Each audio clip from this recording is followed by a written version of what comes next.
Welcome to Desert Bounty. I'm Perry. How's it going?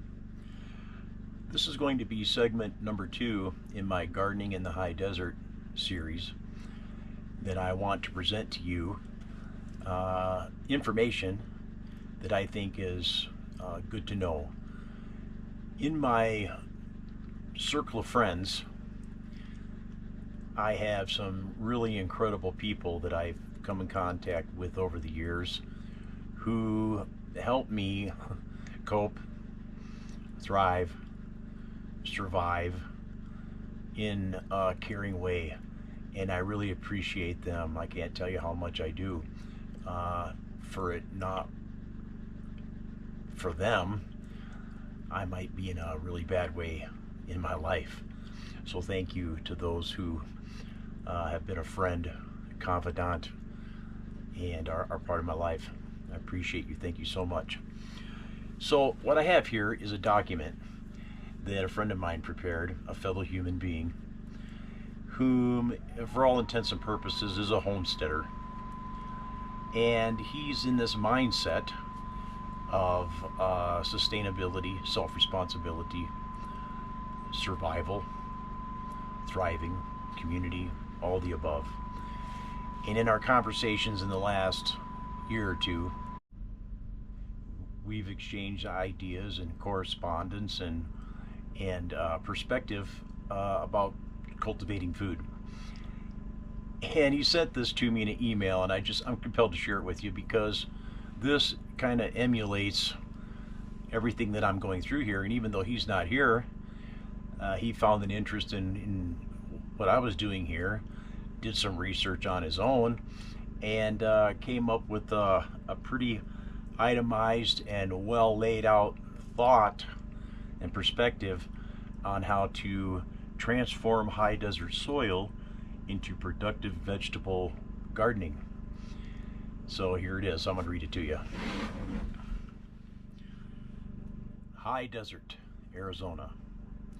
Transforming Arizona high desert ground into fertile, productive vegetable soil is entirely achievable through careful soil building, organic amendments, and water management. Native soils are typically astonishingly low in organic matter, are excessively alkaline, and astronomically prone to compaction or caliche layers. Success depends on improving soil biology, increasing water retention, protecting soil from heat, and aligning planting schedules with the region's short growing season. And that's the introduction. Wonderful. He's broken this down into sections. This is section 1, soil preparation and improvement. Soil structure and garden bed design. Raised beds, hugelculture is recommended. Raised beds are documented to be the most effective approach in high desert environments. They allow full control of soil composition and avoid compacted or caliche heavy ground below. The soil mix recommended is a 50% native soil, 50% high quality compost and organic matter, and incorporate aged manure for nutrients.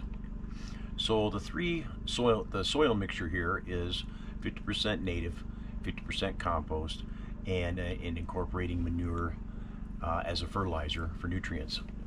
And he goes over manure further down in the document about the sources and where we get that. Soil loosening.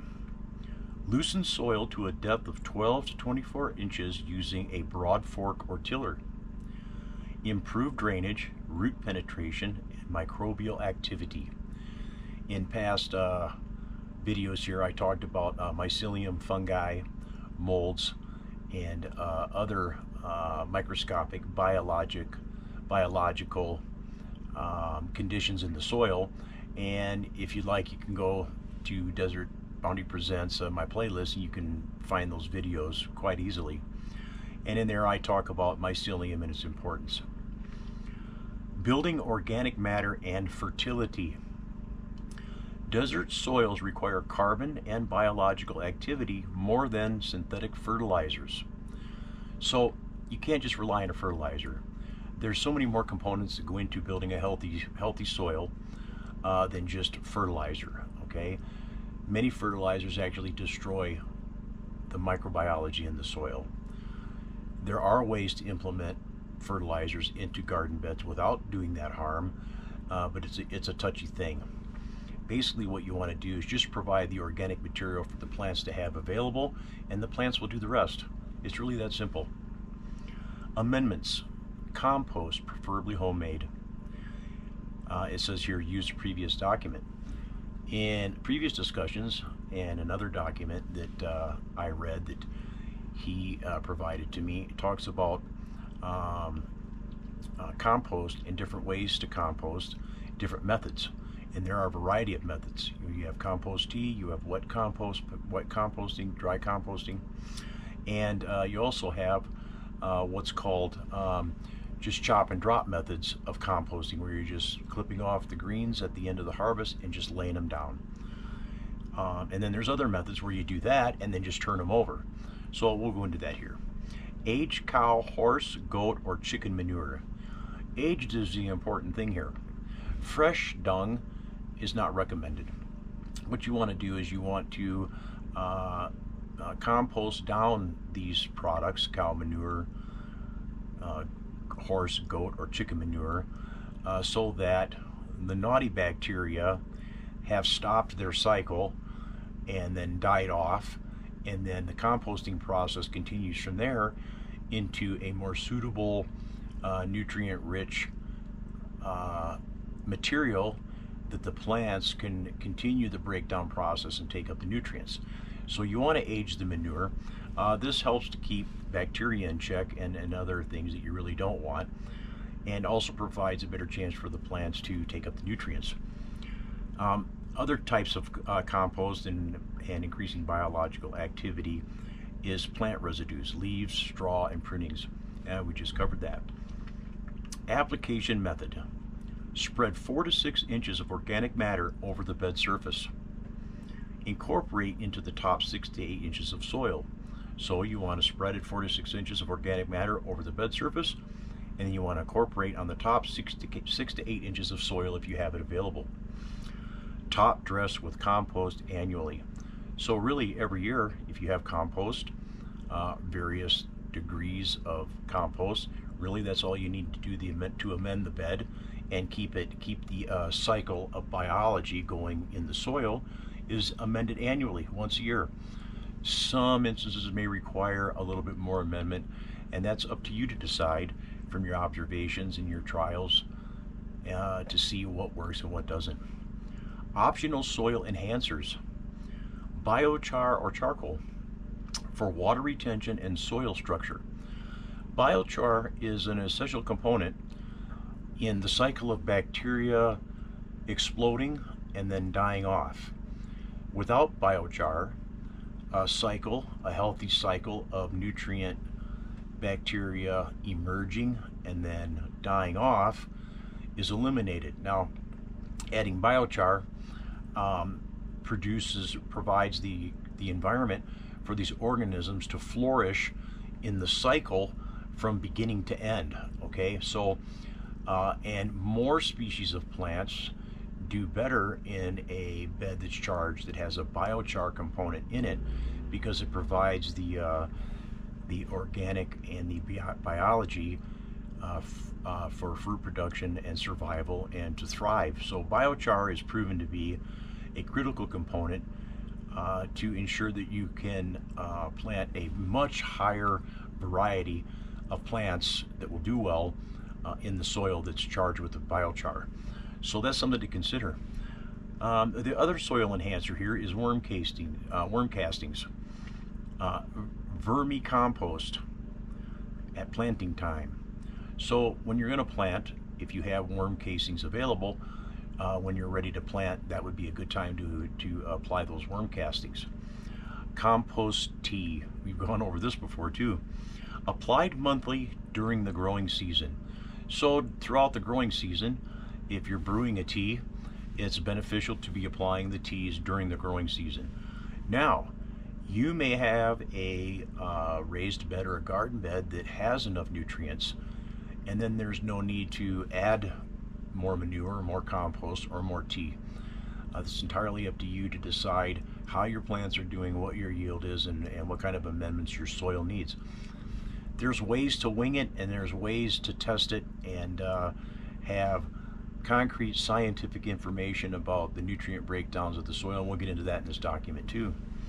Right now I'm not doing any soil testing, lab testing. Basically, I'm a trial and error guy. Kind of got a system down I think is going to work good, and then we'll see what my yields are, and then I'll make decisions later based on cost, time, and relativity. So the goal: increase organic matter content toward 5% over time. Native desert soils often are below 1%.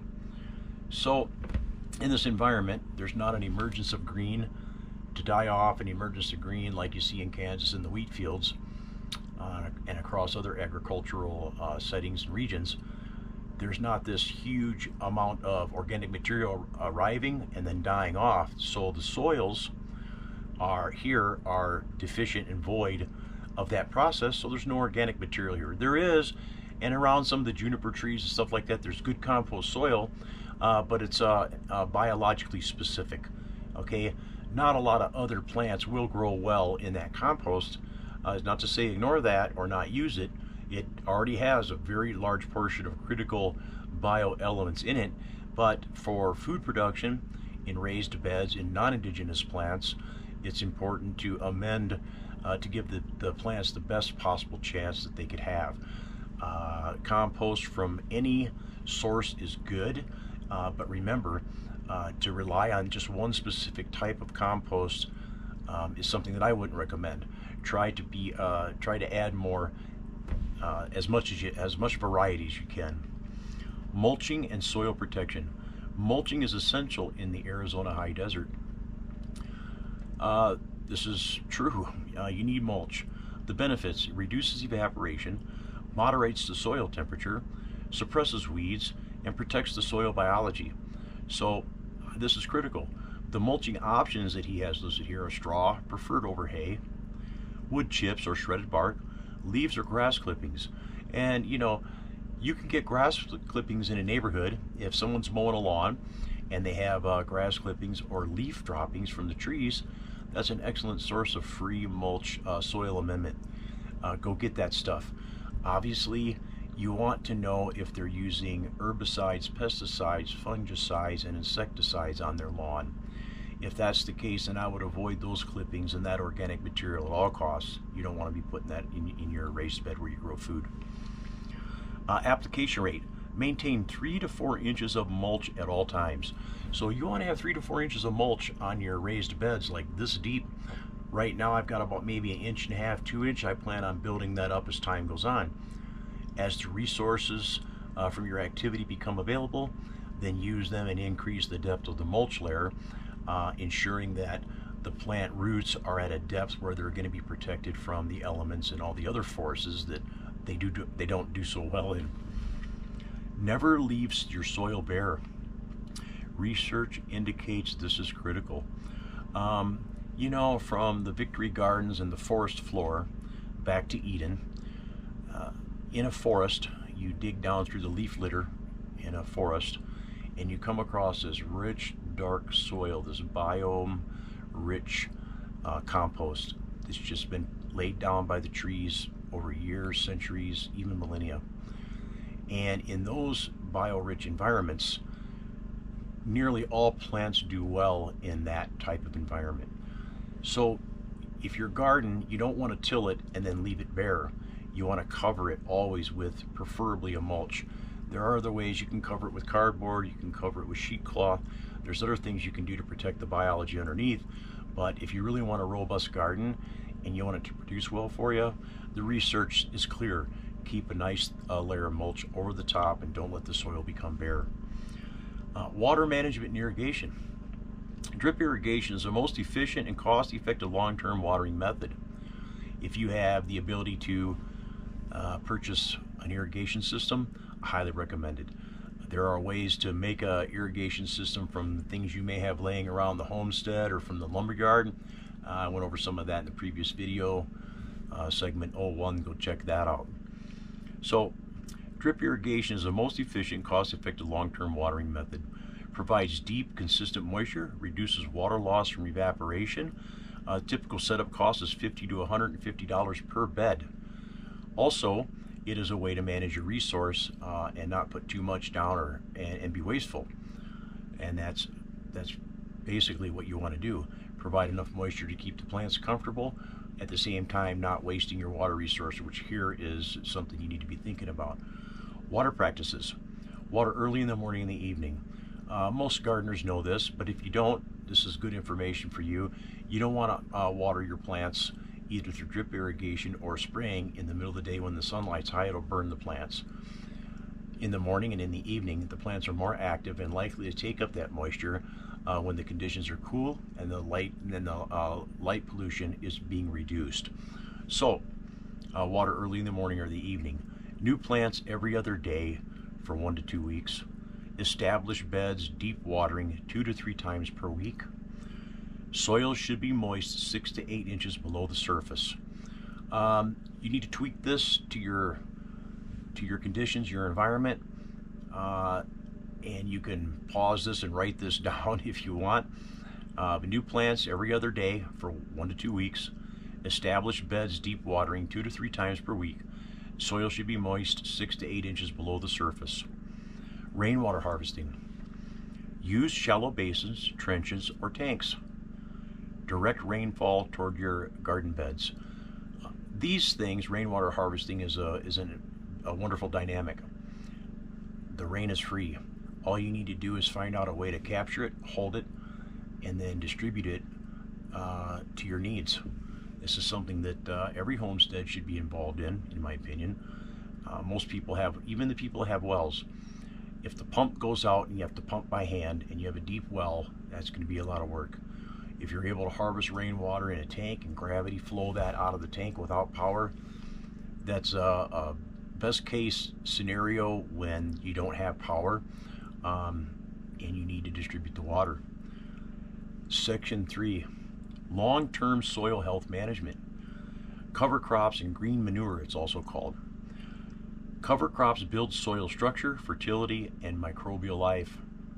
The best options for the high desert, here's some varieties that my friend lists. Field peas, oats, barley, winter rye, vetch or clover.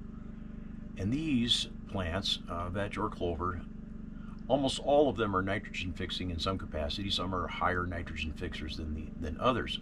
But basically, your cover crops are planted usually after harvest, and then or cut down to lay on your soil, your open areas over the winter to protect the biology. And then the following planting season, you'd roll over but not till in. Sometimes you can even just plant directly in the cover crop field, and the new plants will emerge long before the residual cover crop has a chance to come back. And in some cases, the cover crop comes up at the same time your seeds do, and they're symbiotic. In most instances, one won't choke the other out. One has a shorter cycle than the other, and one plant yields to the other. So that's a little tweak you have to work with in whatever application you're going to use in gardening. So the best options for the high desert, again, field peas, oats, barley, winter rye, vetch, or clover. Timing. Plant in the fall, September through October. It's in the high desert here in northern Arizona. Turn under in the late winter, February to March, before flowering. This isn't to be tilled in, only turned over. I'm sure you can figure that out. Additional practices: no-till or minimal tilling once the soil is established. So, you don't want to be continually blading under and tilling the soil. Once the soil is established, you can use a cover mulch. Something that I do is pull the mulch back and plant the seeds by hand. If you're doing this mechanically with farm equipment, then there's a whole other application. Organic farming is typically in seed planting or new shoots planting is difficult in an industrial setting. These practices here that I'm talking about are labor, hands-on, intensive. So basically, these additional practices, once your soil gets established, you don't have to till it.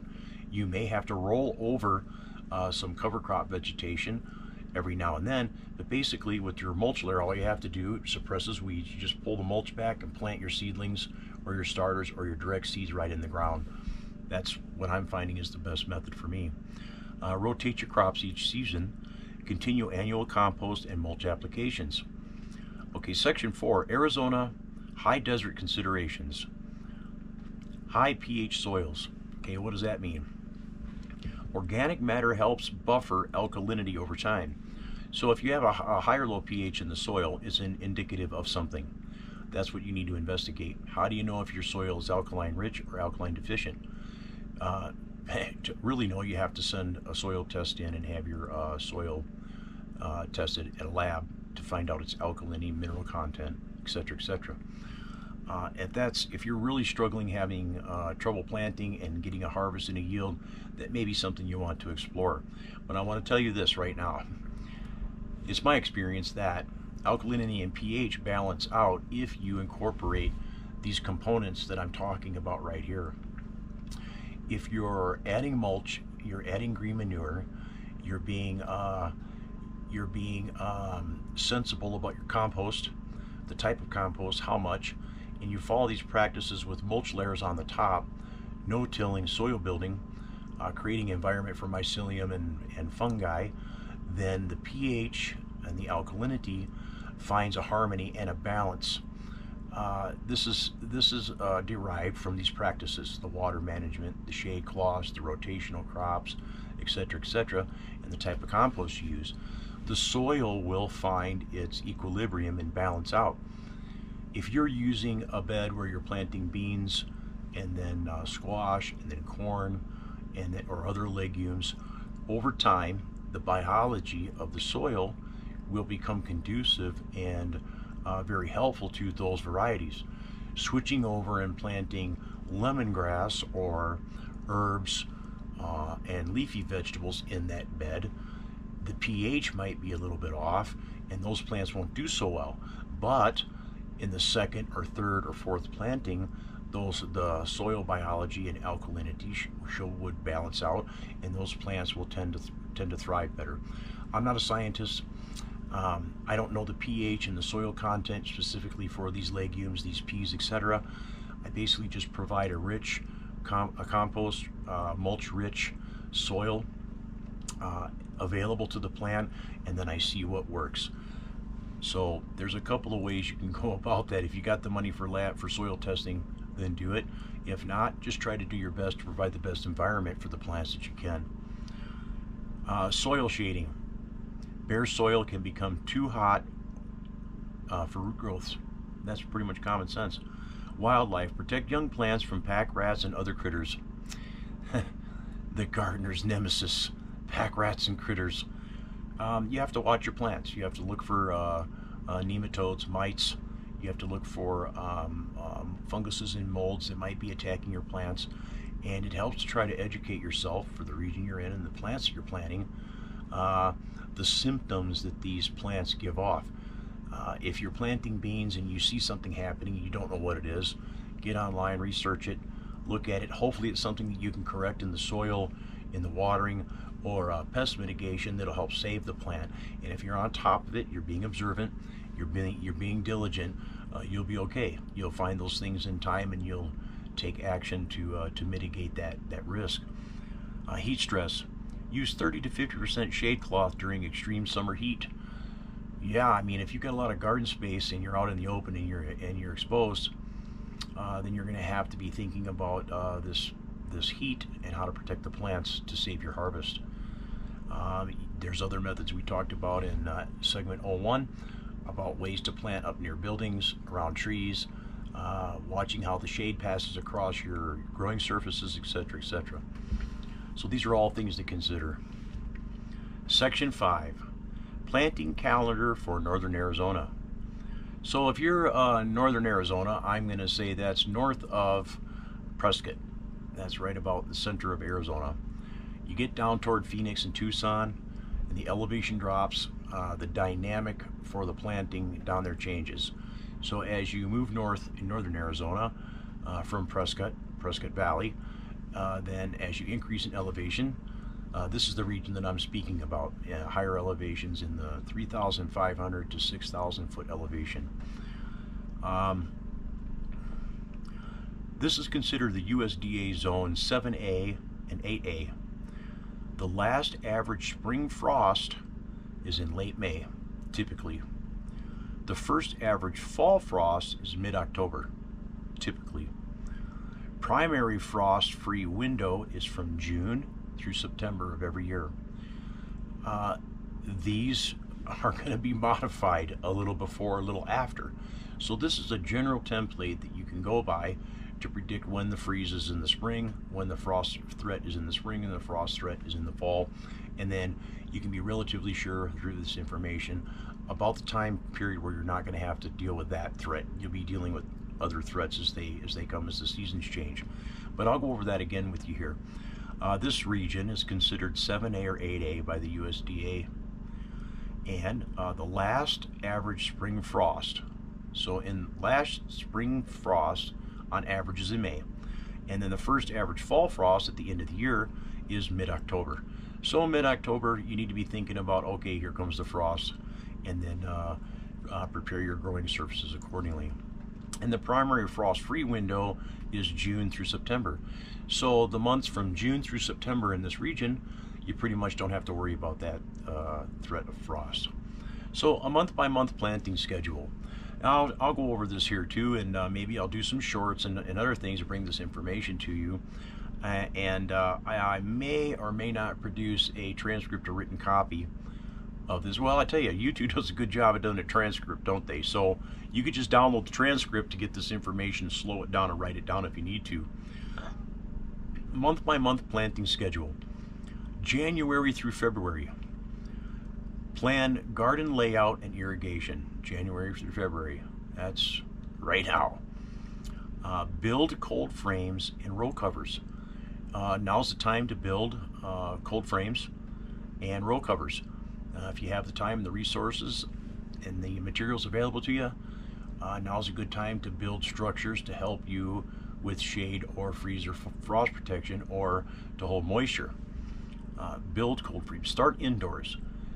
Right now, this is the time to start tomatoes, peppers, eggplant, brassicas, broccoli, cabbage, cauliflower, etc. March through April, that's coming up here. It's February, next month is March, and the month after that is April. March through April up here, you want to direct sow. That means seeds right in the ground.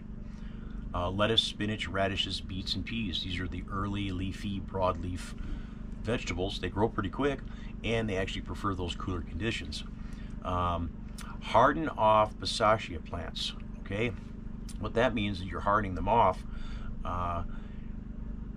You're planting those directly into the ground, sowing those directly outside. Transplant brassicas with frost protection. So if you're going to transplant broccoli, cabbage, cauliflower, and things in that genus, then you want to also incorporate a way to protect them, to keep them from getting too cold. May. So we got through January, February, March and April, and May. Here's some things to consider for the month of May. Final sowing of cool season crops. Okay, May should be about the last time you want to plant lettuces, broadleaves, things of that nature. Harden off warm season transplants. This is the time to harden them off. Prepare beds with compost and mulch. Avoid planting tender crops until frost risk has passed. So you don't want to put those tender crops out there until you're absolutely sure. And that would be June. June is typically a month here where you're pretty much over it. But you want to be prepared to keep an eye on the weather and protect those plants. June. Transplant tomatoes, peppers, and eggplants. Direct sow beans, squash, cucumbers, and corn. So June, if you're going to do beans, squash, cucumbers, and corn in this zone, then June is the time to do it. Begin shade cloth use as temperatures rise. So June and July up here, it starts to get pretty intense with heat. So you want to have those shading tools available to you to help keep the plants away, or there's a risk of damaging or killing your crop and then your harvest. July, maintain deep watering and heavy mulch. Succession plant fast-growing beans and squash. So, succession plant, July. You planted some here in June. Now, the next month, you've got those seeds going, they're going. Now you want a succession plant. So, you want to deep water the beds, and you want to plant succession plant fast-growing beans and squash. So, you want this week, plant a row of beans and squash, wait a week, plant another row of beans and squash, wait another week, plant a row of beans and squash, and continue with the shade protection. In August, you want to begin your fall planting. So about the time August comes around here, we're pretty much heavy into monsoon. August, September, June, July, August, September.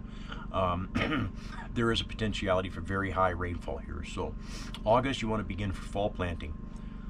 Now, like you did in the spring, you want to transplant or transfer in August over to your lettuces, spinach, radishes, beets, and peas. And they prefer that cooler weather that's coming. And also you want to have your shade cloths handy to protect those sensitive plants from the heat. Transplant your fall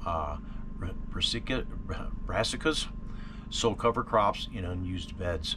So, you know, in August when your bed is harvested and you're going to practice a victory garden method where you chop and drop, or you're going to mulch or whatever, this is the time you want to sow your cover crops.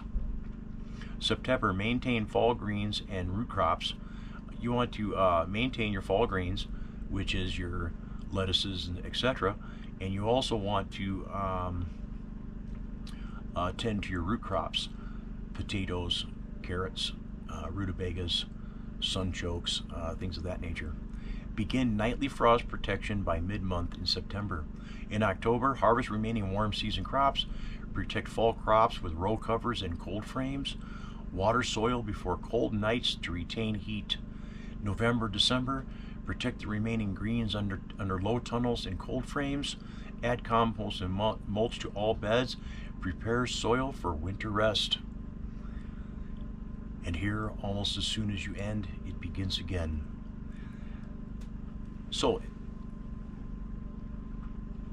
section 6 here, recommended vegetable varieties. So in the cool season, it's recommended lettuce, butter crunch, red sails, spinach, Bloomsdale, Thai, radish, cherry bell, beets, Detroit dark red, peas, Oregon sugar pod 2. So these are some very specific genuses that do well in this region. Warm season, tomatoes, early girl, yellow pears, pepper, California Wonder, jalapeno, beans, Provider, Bush, Kentucky Wonder, Pole, squash, Black Beauty, zucchini, cucumbers, Boston pickling. So these are varieties that he has provided here and suggests that they should do well in this environment, in this region, in this zone. Section 7, timeline and costs. Realistic soil building timelines. Time frame is 0 to 1 month. You want to do some soil testing, bed layout, and irrigation. In the 1st through 3rd month, organic matter addition and mulching.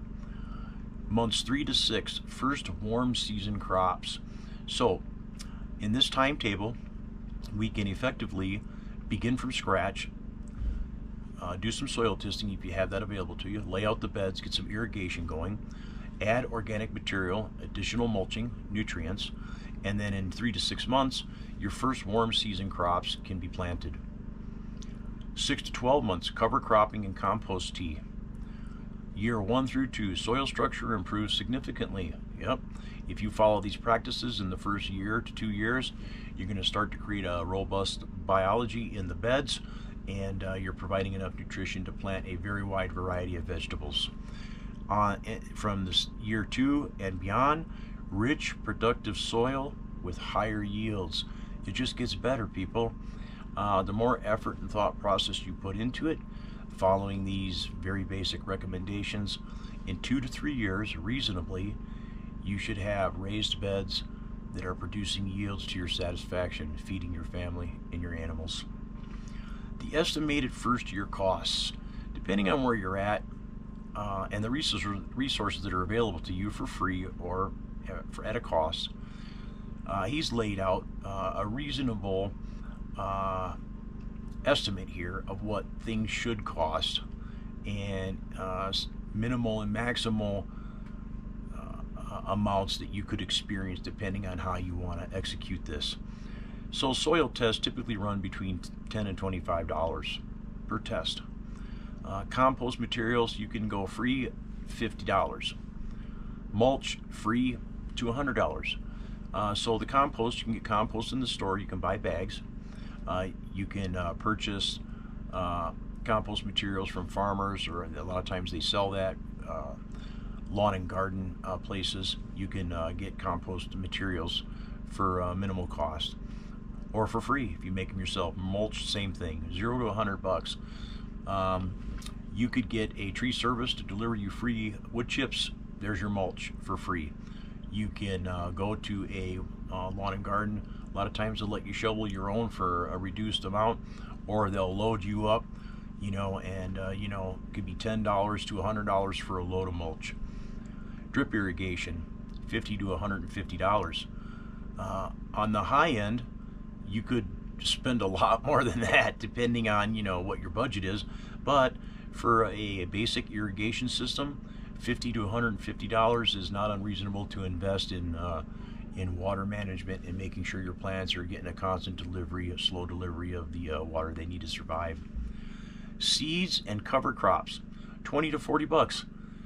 You could reasonably, for a 1 hectare, 1 acre homestead, it's reasonable to expect you could spend between $20 and $40 on cover crop seeds and planting seeds, preferably heirloom. And there's other methods for acquiring seeds too that are free. And I'm not going to cover that here, but if you're resourceful and maybe you have neighbors that have seeds, you can barter and trade for seeds, or go out into the nature and collect your own. That's always an option. Optional amendment costs, $20 to $60. Depending on what your needs are, that could be the average. That too could be free. You can do without, or you can spend $20 to $60 reasonably to get some things to get started. So your total could range for anywhere from $150 to $425 to get you going. And that's a reasonable cost. So if you could squeeze that out of your budget, there's little things you can do. It doesn't have to be all at once. These are things that you can do over time. 1 month, 6 months, 1 year, 2 years. $150 to $425 investment for good healthy food for many years to come. You do the math. So he provides here a summary. Successful high desert gardening depends on consistent addition of organic material, efficient water management, heavy mulching and soil protection, season appropriate planting, patience and long-term soil building. Within 1 to 2 years, previously infertile desert ground can be transformed into productive, resilient garden soil capable of supporting a wide range of vegetables with minimal ongoing costs and effort. I want to thank him for this information, because I could have never put this down in this form and presented it to you, and it's only through his kindness and his interest in what he's doing and what I'm doing that I'm able to have this and present this to you. And that's all I have today. Thanks for watching. Soon to come, segment 3, gardening in the high desert. Thanks for watching.